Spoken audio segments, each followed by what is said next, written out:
Hello everyone, welcome to this video, and in this video I'm going to show you how you can leave a group on Telegram.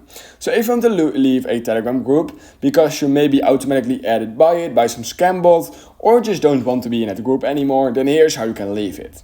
So all you need to do is locate the Telegram group you actually want to leave. Once you've done that, just click on this name right here, just click on test basically, or whatever your name is. Mine is called test, but if your name is something else, then just click on that name right here. Once you have done that, all you need to do is click on more, and then right here you will literally have this leave group option where you can click on and then click on leave, and you have 5 seconds left in order to leave that group.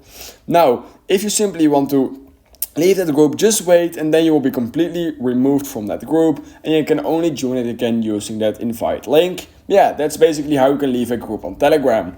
If you learned something from this video, I would highly appreciate it if you could like this video and subscribe to my channel. And I hope I will see you in the next YouTube tutorial video.